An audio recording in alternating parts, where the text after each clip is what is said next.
Hablamos ya, por ejemplo, de bitcoins y de su atractivo por ser una moneda descentralizada que, por tanto, no puede ser restringida por una autoridad central. Vimos también que es una posibilidad relativa porque las criptomonedas también pasan por instituciones financieras antes de entrar en el sistema. Y hoy vamos a mirar hacia China, que en los últimos años ha estrechado significativamente sus relaciones con Moscú.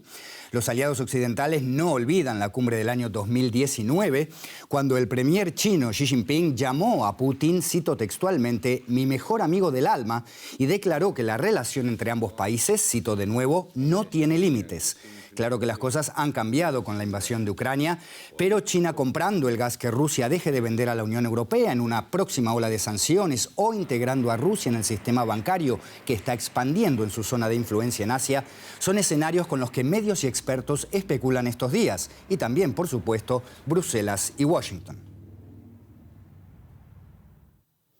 Y sobre este asunto hablamos ahora con el periodista Adrián Foncillas, radicado hace años en Pekín. Adrián, gracias por estar con nosotros. Bueno, se habla mucho de que China puede absorber buena parte de las pérdidas rusas si la Unión Europea cierra el grifo del gas y otras provocadas por las sanciones. ¿Es realista esta tesis en términos generales? No, no lo es. Es verdad que Moscú y Pekín han aumentado mucho su comercio en las dos últimas décadas, ha pasado de 16 a 146.000 millones de dólares, pero aún así China está muy lejos de igualar el peso de la Unión Europea. Las exportaciones rusas hacia China son del 15% y hacia la Unión Europea del 33%.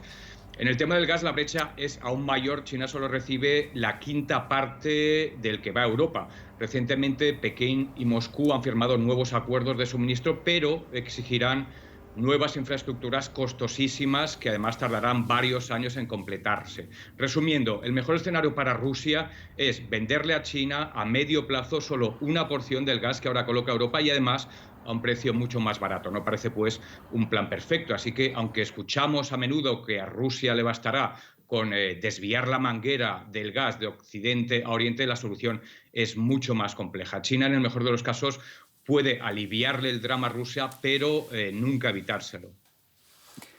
Miremos ahora directamente a China, Adriana, un país que defiende lo que considera sus intereses estratégicos con uñas y dientes y no rechaza ni apoya abiertamente la invasión de Ucrania. ¿Cuál es la intención política de China en esta crisis? ¿Se puede leer? ¿Le gustaría echarle una mano más generosa a Putin si no hubiera presión de Occidente?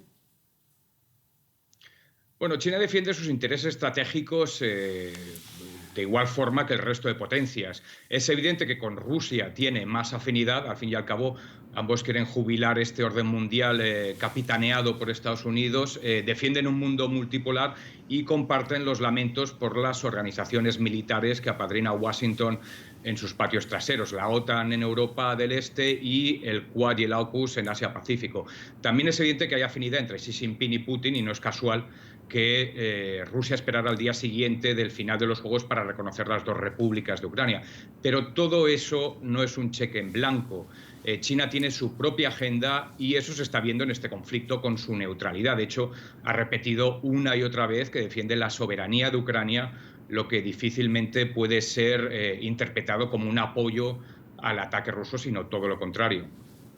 Y brevemente, Adrián, ¿podemos esperar entonces que este conflicto nos aclare definitivamente hasta dónde llega o puede llegar la relación entre China y Rusia? Sí, semanas atrás aquí en Pekín, Xi y Putin firmaron un documento que aseguraba que su colaboración carecía de límites. Algunos temieron que también se extendiera a lo militar y ya hemos visto en Ucrania que eso no es cierto. Los límites los marcan los intereses propios y este conflicto no interesa a Pekín. China piensa poco ya en sus relaciones con Estados Unidos porque las da por perdidas, sabe que la hostilidad de la Casa Blanca no es episódica, sino es estructural, pero las relaciones con la Unión Europea sí son prioritarias.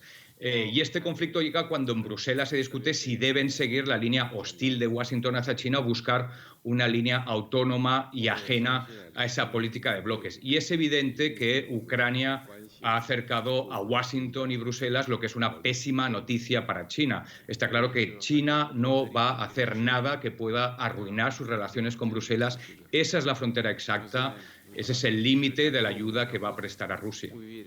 Adrián Foncillas en Pekín, muchísimas gracias por estas aclaraciones. Gracias a vosotros, un abrazo. Y por supuesto, todas estas sanciones de las que hablamos tienen sus efectos colaterales para quienes las aplican. Y de esto vamos a hablar ahora con José David Navarro, que nos escucha en la Bolsa de Frankfurt.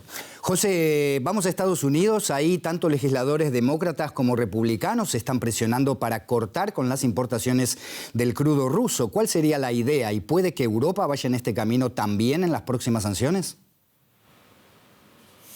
Hola, ¿qué tal, Andrés? Pues sí, ayer un grupo de senadores presentó un proyecto de ley presionando a Biden para que tome esa decisión, a la que, por cierto, se sumó la poderosa presidenta del Congreso, Nancy Pelosi, pero poco después la Casa Blanca rebajó las expectativas. En la línea de lo que pasa también aquí en Europa, quieren presionar a Rusia, pero limitando los efectos que tiene para nosotros, para nuestras economías. Hasta ahora, el único país que ha tomado la decisión drástica de prohibir las importaciones de crudo ruso es Canadá, aunque hay que decir que es uno de los principales países exportadores y tiene grandes reservas de crudo.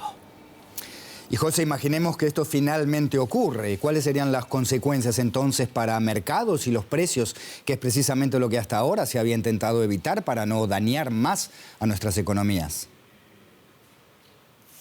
Pues nosotros, por ejemplo, pudimos hablar con el experto Francisco Monaldi del Instituto Baker. Él nos comentaba que en ese caso habría, por supuesto, un aumento de los precios, pero no podemos hablar de una disrupción en los mercados, porque aunque Arabia Saudita tiene una posición complicada, difícil, porque es socio de Rusia en la OPEP+, no dejaría que hubiese una disrupción en el mercado, tampoco los socios del Golfo Pérsico.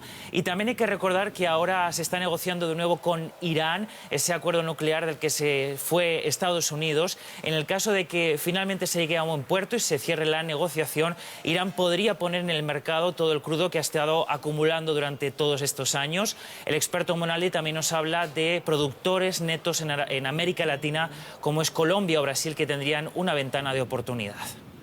José David Navarro, en la Bolsa de Frankfurt, gracias. Hasta cualquier momento.